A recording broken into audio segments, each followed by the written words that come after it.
Hello everyone, आप सभी दोस्तों का स्वागत करते हैं एक और नई इम्पोर्टेंट वीडियो में। इस वीडियो में बात करने वाले हैं आइनॉक्स इंडिया आईपीओ के बारे में। आइनॉक्स इंडिया आईपीओ के रिगार्डिंग बात करें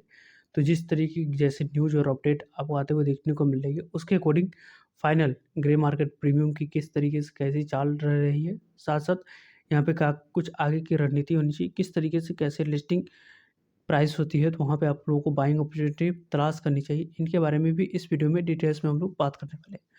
वीडियो को इन तक देखिएगा। ऐसे ही डेली आईपीओ के मार्केट प्रीमियम और स्टॉक स्पेसिफिक अपडेट के लिए चैनल को सब्सक्राइब कर लीजिए। साथ ही कमेंट सेक्शन में आपको टेलीग्राम ग्रुप का लिंक दिया गया है, वहाँ भी जुड़ सकते हैं ताकि आपको टाइम टू टाइम छोटे मोटे अपडेट मिलते हैं। पहली बात इंडियन मार्केट की हम लोग करें तो कल के डेट में जिस तरीके की इंडियन मार्केट में गिरावट आई थी, लगभग आपको 1.5% की गिरावट के साथ इंडियन मार्केट आपको क्लोज होते हुए देखने को मिला है 21,150 पे। यानी कि आप लोगों को देखा जाए तो जिस तरीके की यहाँ पर लास्ट आवर में भी रिकवरी के साथ थोड़ी सी क्लोजिंग होनी चाहिए थी, वो पॉजिटिव सेंटीमेंट यहाँ पे आते हुए नहीं देखने को मिला था। और निफ्टी में जिस तरीके की जैसी गिरावट देखने को मिल रही है, अब आने वाले समय में यदि निफ्टी 20,800 के नीचे ब्रेक करके नीचे जाती है तो यहाँ पे आप लोगों को अपने जो स्ट्रॉन्ग सपोर्ट है उसको ब्रेक करके नीचे निफ्टी जाते हुए देखने को मिल सकता है। और वहीं यहाँ पे जो गैप आने वाले समय में जो क्रिएट हुई थी टेक्निकल बेसिस पे, यदि हम लोग बात करें तो वहाँ पे आप लोगों को कंपनी की जो निफ्टी की बात करें तो निफ्टी आप लोगों को 20,800 के आसपास यहाँ पे सपोर्ट लेनी चाहिए थी। लेकिन अब देखा जाए तो निफ्टी किस तरीके से कैसे सपोर्ट ले सकती है, तो यहाँ पे आप लोगों को आने वाले समय में निफ्टी में थोड़ी-सी 20,800 तक आनी चाहिए। यहाँ पे आकर थोड़ी-सी रिकवर करके ऊपर जाती है तो अच्छी बात रहती है। नहीं तो उससे नीचे जाएगी तो थोड़ी-सी आईपीओ मार्केट के लिए भी और ओवरऑल यदि आपने स्मॉल कैप और मिड कैप कंपनियों में इन्वेस्टमेंट कर रखा है तो वहाँ पे आप लोगों को सेलिंग प्रेशर देखने को मिल सकती है। दूसरी तरफ यदि हम लोग बात करें तो यहाँ पे हम लोग बात करते हैं डाउ जोन्स की। तो डाउ जोन्स में भी लास्ट आवर में जिस तरीके से इंडियन मार्केट में गिरावट आई हुई थी, उसी तरीके से डाउ जोन्स में भी यहाँ पे गिरावट आते हुए देखने को मिला है। अपने 52 वीक हाई कल के डेट में ही आपको डाउ जोन्स बनाते हुए देखने को मिली है और वहाँ से जो 1.27% की गिरावट के साथ डाउ जोन्स की बात करें तो 37,082 पे क्लोज होते हुए देखने को मिला है। यानी कि ओवरऑल देखा जाए तो जिस तरीके की जैसी यहाँ पे ओवरऑल ग्लोबल मार्केट की कंडीशन बनी हुई है, उस कंडीशन में थोड़ी-सी आपको इंडियन मार्केट में आज के डेट में प्रेशर कल के डेट की जैसे ही बनी रहती है, तो यहाँ पे आप लोगों को लिस्टिंग पे काफ़ी कुछ इम्पैक्ट देखने को मिल सकता है। क्योंकि लिस्टिंग पे ग्रे मार्केट प्रीमियम में जब तक मार्केट में सपोर्ट नहीं रहेगी, तब तक यहाँ पे ग्रे मार्केट प्रीमियम किसी तरीके से कोई भी कारोबार करते हुए नहीं देखने को मिलती है। क्योंकि वहाँ पे देखा जाए तो मार्केट में सपोर्ट होनी चाहिए, मार्केट सपोर्ट करती है तो ही जाकर ग्रे मार्केट प्रीमियम आपको जस्टिफाई कर पाता है और ग्रे मार्केट प्रीमियम के अकॉर्डिंग ही आपको लिस्टिंग गेन भी मिल पाती है। वैसे देखा जाए तो अभी तक की जिस तरीके की जैसी यहाँ पे निफ्टी के रिलेटेड यहाँ पे जो कारोबार होते हुए देखने को मिल रही है, उसके अकॉर्डिंग यहाँ देखा जाए तो आप लोगों को आने वाले समय में जो गिरावट है, वो गिरावट आप लोगों को कंटिन्यू रहती है, तो थोड़ी-सी लिस्टिंग गेन पे पॉजिटिव इम्पैक्ट की बात करें तो वो तो कम ही देखने को मिलेंगे, नेगेटिव इम्पैक्ट ज़्यादा देखी जा सकती है। क्योंकि यदि हम लोग देखें आइनॉक्स इंडिया आईपीओ की ग्रे मार्केट प्रीमियम की, तो कल के डेट में इसकी ग्रे मार्केट प्रीमियम ₹545 पे कारोबार कर रही थी और आज के डेट में देखा जाए तो इसकी ग्रे मार्केट प्रीमियम ₹444 पे कारोबार करती हुई देखने को मिली। यानी कि ग्रे मार्केट प्रीमियम के अकॉर्डिंग देखा जाए तो इसकी जो लिस्टिंग प्राइस है वो आप लोगों को 1100 तक होते हुए देखने को मिल सकती है और 67% तक की लिस्टिंग गेन मिलने की चांस और पॉसिबिलिटी है। यानी कि आप लोग को देखा जाए तो इसके ग्रे मार्केट प्रीमियम में कल से लगभग आपको देखा जाए तो 15% तक की गिरावट इसके ग्रे मार्केट प्रीमियम में ऑलरेडी अभी तक देखी जा रही है। फाइनल जो ग्रे मार्केट प्रीमियम में ट्रेड हुई है उसके अकॉर्डिंग यदि हम लोग बात करें तो लगभग 67% पर ग्रे मार्केट प्रीमियम कारोबार करी। किसी कंडीशन में यदि इसके लिस्टिंग प्राइस 1000 के नीचे चली जाती है, यहाँ पे कंपनी की लिस्टिंग प्राइस और आज के यहाँ पे 1000 के नीचे चली जाती है, तो वहाँ पे आप लोग को एक बाइंग अपॉर्चुनिटी तलाश करनी चाहिए। क्योंकि जिस तरीके की जैसी यहाँ पे इस कंपनी की जो देखा जाए बिज़नेस है,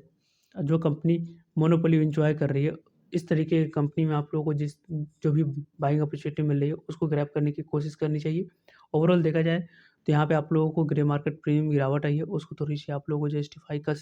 कैसी करती है मार्केट, क्योंकि मार्केट क्लोज़ पॉजिटिव होती है और यहाँ पे सस्टेन लगभग 10 से 11 बजे तक रहती है मार्केट, या गिरावट के साथ ही ओपन होती है और उसी थोड़ी-सी गिरावट के साथ लगभग आपको देखा जाए तो 21,000 के आसपास यहाँ पे बनी हुई रहती है, ऊपर बनी हुई रहती है मार्केट, तो इस आईपीओ की लिस्टिंग पे उतनी नेगेटिव इम्पैक्ट नहीं देखने को मिलेगी। नहीं तो यहाँ पे negative impact INOX India IPO की नेगेटिव इम्पैक्ट की ज़्यादा यहाँ पे कंडीशन रहेगी कि इस कंपनी के शेयर प्राइस पे देखने को मिल सकती है। यदि आप लोगों को अलॉटमेंट मिली है तो आगे की क्या कुछ रणनीति होनी चाहिए। पर्सनली मैंने आप सभी को कल वाली वीडियो में बताया था कि मुझे इस आईपीओ में अलॉटमेंट मिला है, तो मैं जो इस कंपनी के बिजनेस मॉडल को देख रहा हूँ, उसके अकॉर्डिंग मेरी जो प्लानिंग है वो आज के डेट में बाइंग और सेलिंग करने की नहीं है। यहाँ पे मैं सिर्फ और सिर्फ होल्ड करने की मेरी प्लानिंग चल रही है। यहाँ पे यदि आपने लिस्ट अलॉटमेंट मिला है और अलॉटमेंट मिला है, तो आपने सिर्फ और सिर्फ लिस्टिंग गेन के लिए इन्वेस्टमेंट किया था, तो यहाँ पे जितनी भी आपको लिस्टिंग गेन मिलेगी उतनी लेकर जानी चाहिए। यदि आपने थोड़ी-सी यहाँ पे वेट एंड वॉच करना चाहते हैं, तो कल के डेट में देखा जाए तो 5 मिनट के बीच में जो लो बनती है, 5 से 10 मिनट के बीच में, उस लो को ब्रेक करके नीचे यदि जाती है और दूसरी कैंडल आपको बड़ी बन जाती है उसके नीचे, तो वहाँ पे आप लोगों को सेल करके एग्ज़िट करनी चाहिए, क्योंकि ओवरऑल अभी मार्केट की कंडीशन उतनी अच्छी नहीं है। तो यहाँ पे आप लोग मार्केट की कंडीशन पॉजिटिव रहती है तो होल्ड करने की प्लानिंग कर सकते हैं, नेगेटिव रहती है तो सेल करने की भी प्लानिंग कर सकते हैं। क्या यहाँ पे जिन्हें भी अलॉटमेंट नहीं मिले उन्हें क्या अब भी अपॉर्चुनिटी मिल सकती है? तो यदि आप लोगों को कंपनी मान लेते हैं कि किसी भी कंडीशन के कारण से कंपनी में की बात करें, ग्रे मार्केट प्रीमियम में और गिरावट आते हुए देखने को मिल जाए, और डिमांड्स की बात करें प्री आईपीओ ओपन होने से यहाँ पे मार्केट ओपन होने से पहले इस कंपनी की जो बाइंग होती है उसमें कोई बायर्स उतने ना आते हुए देखने को मिले, और इस कंपनी की लिस्टिंग 900 के आसपास हो जाए, 800 के आसपास हो जाए, तो वहाँ पे आप लोगों को यदि आप बाइंग करने की प्लानिंग कर रहे हो तो काफ़ी अच्छे बिग अपॉर्चुनिटी आपको मिलते हुए देखने को मिल जाएगी, क्योंकि 800 से लेकर 900 के बीच में इसकी वैल्यूएशन काफ़ी अट्रैक्टिव रहेगी। और इससे नीचे लिस्ट होती है तब तो आपको सोचना ही नहीं चाहिए, वहाँ पे आप लोगों को ज़रूर बाइंग करनी चाहिए, क्योंकि इस तरह की कंपनी जिस प्राइस पर अपने आईपीओ ला रही है उस प्राइस पर अपने कभी भी किसी भी समय तक मिलने की चांस और पॉसिबिलिटी कम रखेगी, क्योंकि जो कंपनी बिजनेस मॉडल ओन कर रही है उसके अकॉर्डिंग यहाँ पे आने वाले समय में इसमें ग्रोथ और अपॉर्चुनिटी काफ़ी ज़्यादा है। और कंपनी के रिलेटेड बात करें तो आने वाले समय में इस तरीके के बिज़नेस को काफ़ी ज़्यादा बूस्ट आपको इन फ्यूचर मिलते हुए देखने को मिलेगी। वैसे भी यदि हम लोग बात करें, जिन्हें भी अलॉटमेंट मिली है, उनकी आगे की रणनीति यही होनी चाहिए कि आने वाले समय में इस कंपनी में जिनके द्वारा भी इन्वेस्टमेंट किए गए, उनकी होल्ड करने की प्लानिंग होनी चाहिए लॉन्ग टर्म के लिए, क्योंकि लॉन्ग टर्म में कंपनी काफ़ी अच्छे वेल्थ जनरेट करके दे सकती है। क्योंकि मोनोपोली बिज़नेस जो भी कंपनी लिस्ट हुई है इंडियन मार्केट में, वो कंपनी 2 साल